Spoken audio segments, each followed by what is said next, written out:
Cette vague que représente, on verra s'il reste, mais Trump, Vance, ce pouvoir de conservateur de droite très assumé aux États-Unis qui essaie de s'inviter en Europe. Est-ce que ça prendra une forme, y compris lors du conclave à venir? Regardez cette image, c'est l'image des papables conservateurs qui arrivent. Il y a le cardinal Burke, il y a surtout le cardinal Sarah qui est devenu la figure de tous ceux qui estiment que le moment est venu pour l'Église, après le pape François, qualifié souvent de pape de gauche, progressiste, en tout cas dans beaucoup de domaines, pas dans tous, d'avoir un renouveau, un regain conservateur.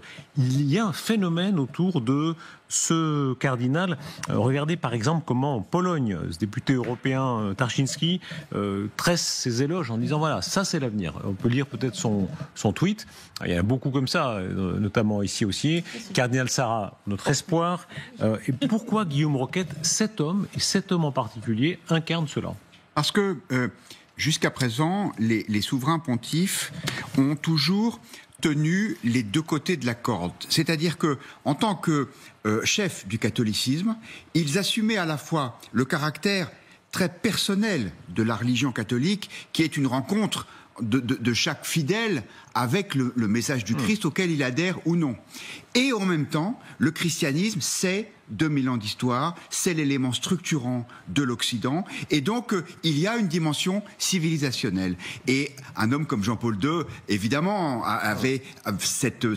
tenait ces deux combats-là, entre guillemets, avec le combat de civilisation contre le communisme. Le pape François, lui, considère que le catholicisme, c'est une affaire entre chaque chrétien et Dieu, et le reste ne l'intéressait pas. C'est la raison pour laquelle il a totalement ignoré ce qu'étaient les réalités géopolitiques européennes. C'est la raison pour laquelle il disait « Moi, je viens pas en France, je viens à Marseille, mais la France, je sais pas ce que c'est. » Enfin, il le disait pas comme ça, mais c'était ça que ça signifiait. Et donc, aujourd'hui, il peut y avoir un retour de balancier, et le cardinal Sarah incarne de façon pure la dimension civilisationnelle du christianisme. Et ce qui est fascinant, c'est que ce soit un cardinal guinéen qui dise aux Européens « Vous êtes en train de faire disparaître votre identité, parce que votre identité, elle est chrétienne, vous laissez les musulmans arriver partout sans les contrôler, vous devez réagir. » Ce renversement de l'histoire, comme vous le dites, c'est un cardinal noir, africain.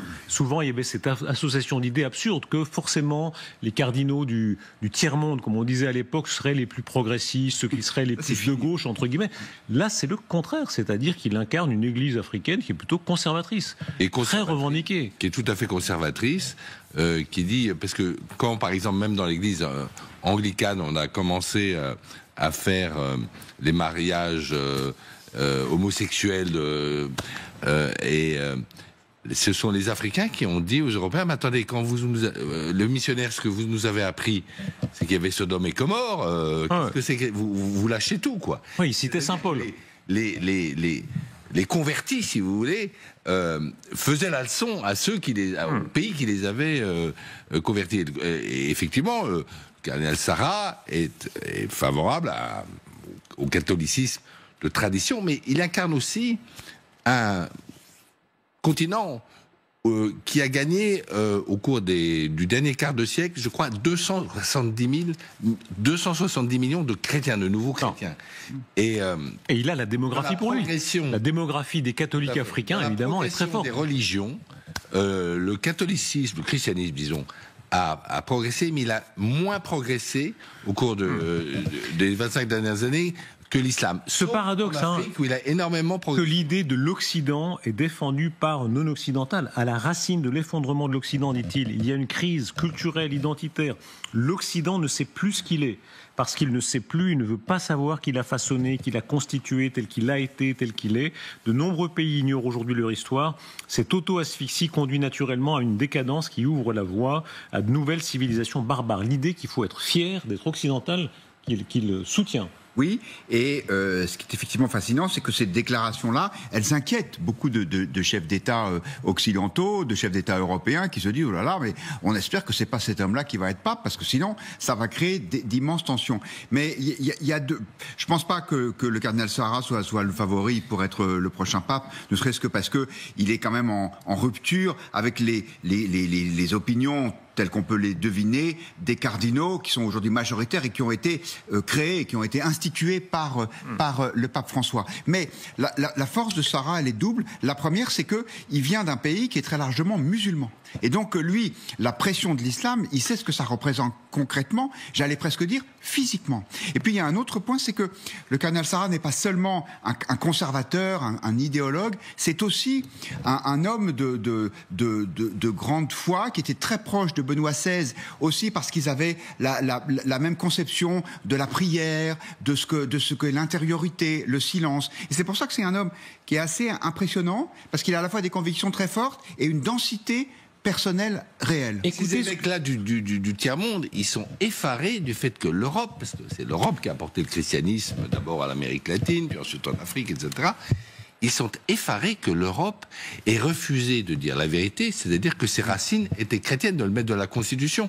Et pourquoi, à l'instigation de qui l'Europe a refusé de mettre dans sa Constitution ses racines chrétiennes, historiques? Chirac. Jacques Chirac, le président du pays qui est fille aînée de l'Église, la France. Et pour eux, c'est incompréhensible. Ouais. Oui. Écoutez, Antonio Tajani, c'est un personnage très intéressant. Il va recevoir là, lui et Madame Meloni, il est vice-ministre du gouvernement, vice-premier ministre du gouvernement italien, ministre des Affaires étrangères. Il était tout à l'heure sur notre antenne et lui dit, comme vous le dites, oui, il faudrait que dans les grands textes européens soient mentionnées les racines chrétiennes et les racines judéo-chrétiennes de l'Europe. Bien sûr.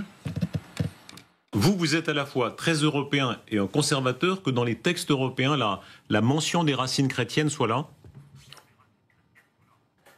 Ah, bien sûr, moi j'avais présenté des amendements avec toute ma famille politique, les partis populaires européens, pour essayer d'insérer les racines judéo-chrétiennes de l'Europe. Donc, moi j'y crois, et je pense que c'est la vérité, c'est l'histoire. On ne peut pas biffer de l'histoire, de la liste des choses les plus importantes de notre histoire, le christianisme, la religion, le judaïsme. Donc. On peut ajouter les Lumières qui sont directement héritées du christianisme. Liberté, égalité, fraternité, ce sont... Et un peu contre le christianisme aussi, ça c'est une vieux débat. Hérité du message de Jésus, directement. Oui, mais le communisme aussi, alors là, vous voyez, donc le communisme, c'est quand même un avatar raté du christianisme. Mais quand même, mais si, c'est l'égalité, c'est le partage. Non, mais l'apologie en même temps. Je ne vous ai pas coupé, s'il vous plaît, voilà, je ne vous ai pas coupé. Finissez, général. Le communisme, c'est quand même aussi, c'est l'égalité, c'est le partage, c'est la détestation quand même de la richesse, qui est quand même très chrétien, qu'on retrouve aujourd'hui dans notre civilisation française, où l'extrême gauche française déteste les riches, où on est mis au pilori dès qu'on gagne plus de 2 millions. Le communisme, c'est le refus de la spiritualité. Il y a quelque chose comme ça. Ceci dit... Et le matérialisme historique. Mais je ne vous ai pas coupé. Voilà, merci infiniment. Bon, ceci dit, moi je suis assez d'accord sur le fait que les racines chrétiennes de l'Europe sont judéo-chrétiennes. C'est un fait historique. Ça, à mon avis, c'est absolument un fait historique. Et donc, je veux dire, c'est ce qui nous a construit. Même la République française, nos lois sont héritiers des lois chrétiennes. Bien sûr. Pourquoi est-ce qu'on n'a qu'une femme? C'est pas héritier du droit musulman, que je sache. Si nous n'avons qu'une femme et qu'une femme n'a qu'un mari, c'est parce que les lois chrétiennes le disaient. Gallagher. Non, avec le regard fasciné de l'incroyant, j'allais dire, j'espère simplement que celui qui recevra l'onction au travers du conclave, dont il est évidemment très difficile de prévoir le résultat. C'est un processus qui d'ailleurs, c'est assez intéressant, qui est profondément démocratique. Vu les temps troubles qui sont déjà ouverts et dans lesquels nous sommes et qui vont encore se durcir, moi, je souhaite ardemment que l'Église, le pape représente quand même plus d'1 milliard, me semble-t-il, d'individus à travers le monde. 2 milliards, peut-être 1,5 milliard. Bon. C'est 2,6 milliards, je crois. Non, là, vous augmentez. Que ce soit une figure, non pas comme les propos que j'ai entendus à l'instant, qui clivent, qui divisent, qui entretiennent ce courant identitariste de renfermement, etc. Moi, j'ai aucun problème avec les gens qui ont besoin de définir d'où ils viennent, mais qu'on se serve de ça pour mieux accueillir, pour mieux reconnaître l'autre, me semble-t-il, qui est une valeur chrétienne. Les chrétiens parlent de leur prochain. Et donc, si aujourd'hui, au Vatican, le pape, qui est à la fois chef des croyants, mais aussi chef d'État, soit quelqu'un qui rassure et rassemble, et non pas un ingrédient supplémentaire de division, de défiance, de méfiance et de renfermement. Oui, je suis d'accord avec Gallagher, dans un monde où il n'y a que des hommes et des femmes de bonne volonté. Mais moi, je me souviens d'avoir discuté avec le cardinal Torrent, qui était l'homme qui était chargé des relations avec l'islam, qui était vraiment un homme de paix. Il disait, le problème, c'est que nous, on passe notre temps à tendre la main aux musulmans. On essaye d'établir des règles de bonne intelligence, en particulier dans les pays musulmans. Et, disait-il de façon très diplomatique, je suis jamais certain que ce qu'on me dit sera vraiment suivi des faits. C'est-à-dire que je pense que la bonté n'est pas la naïveté. Et si l'Europe avait éprouvé le besoin de rappeler ses racines chrétiennes, c'est parce que elle se rend compte que celles-ci sont quand même très chahutées par une immigration très importante qui est en train de changer le visage de l'Europe. Et c'est pour ça que les Italiens ont voté pour Madame Meloni. C'est pour ça que les Américains ont voté pour Monsieur Trump. Et c'est pour ça que ces deux-là, je juge pas les reins et les cœurs, je ne sais pas s'ils sont sincères, disent que la dimension chrétienne de leur engagement est quelque chose de fort. Est-ce qu'on va vivre le grand retour des religions? Écoutez cet extrait qui remonte, c'est une des archives qui ont été le plus partagées aujourd'hui du pape François. Parce que comme souvent, le premier jour, tout le monde fait attention évidemment d'être dans la compassion et le deuil et point. Et après il y a ceux qui le trouvaient trop à gauche, trop à droite, etc. Cette archive-là, c'est après l'attentat de Charlie Hebdo. Et il dit bien sûr, aucune religion ne justifie de tuer son prochain. Mais enfin, quand même, juste après, il dit le blasphème, ça peut provoquer certaines réactions. Et écoutez bien ce qu'il dit, parce que ça a beaucoup été critiqué aujourd'hui. Chacun a le droit de pratiquer sa religion sans offenser personne. Mais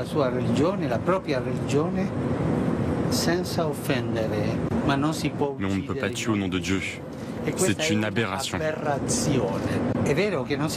C'est vrai qu'on ne peut pas réagir avec violence, mais si mon grand ami insulte ma maman, alors il peut s'attendre à un coup de poing.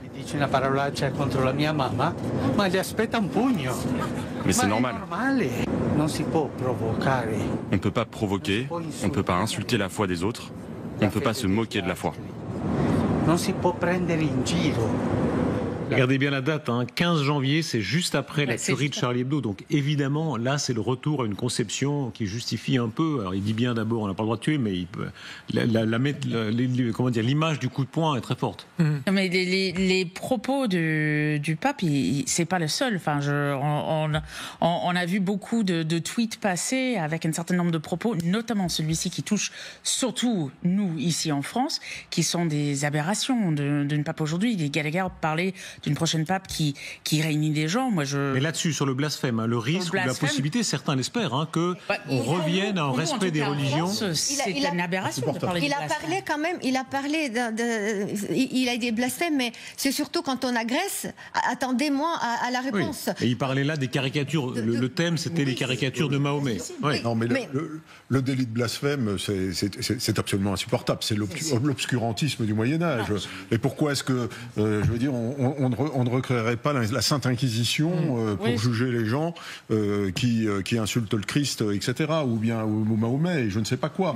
Non, ça n'a plus de sens. On est quand même au XXIe siècle. Je crois que moi, je suis catholique et croyant, mais véritablement, ça fait partie de la sphère privée. Il faut quand même arrêter. Les religions n'ont rien à faire dans la sphère publique. Moi, j'aime bien essayer d'influencer, je veux dire, la sphère publique. D'accord avec ça. Et en même temps, j'aime bien la façon dont Michel Onfray parle de ce sujet. Il dit il y a un droit au blasphème et il y a un devoir de respecter les croyances des gens. Alors, et je trouve que c'est une belle ligne de conduite. Mais pour autant, effectivement, que le pape, juste après ces attentats épouvantables qui ont fait des morts, disent ah bah c'est normal quand on vous agresse que vous donniez un coup de poing. Je pense que c'était au mieux maladroit. Et le pape François avait beaucoup de qualités. Il avait peut-être un défaut, c'est qu'il parlait beaucoup et sans doute trop. Oui, mais c'est la question d'agression aussi. Il faut se poser ce que c'est l'agression. Parce que, vous voyez, une image, quelqu'un qui fait une image, si l'autre se sent agressé, c'est le problème de la personne qui se sent agressée. Parce que bien sûr, on peut avoir une agression physique, ça c'est clair pour tout le monde, mais l'agression visuelle, l'agression par les paroles, c'est déjà le problème de la personne qui se sent agressée. Donc c'est vraiment la question psychologique qu'il faut aller consulter. C'était une phrase très malheureuse du pape, parce que, si vous voulez, s'il veut reconquérir la fille aînée de l'Église, c'est-à-dire la France, il y avait quand même une tradition en France depuis, le général l'a dit, depuis 2 siècles ou 3 siècles, de la caricature, de la liberté, et même, vous savez, il y avait des libelles contre la vie de Louis XIV. Et Mazarinades. Voilà, et les Mazarinades aussi. Et c'est d'ailleurs, Louis XIV a fait la guerre de Hollande pour faire supprimer ces libelles qui étaient imprimées à Amsterdam. Donc ça, c'est la tradition française. Et si on veut reconquérir les catholiques, c'est pas avec une réaction comme cela, après un massacre horrible qui était le massacre qui a révulsé toute la France. Il faut se souvenir, Darius, de la manifestation qu'il y a eu. On n'avait jamais vu autant de monde à la République contre ces assassinats de Charlie Hebdo.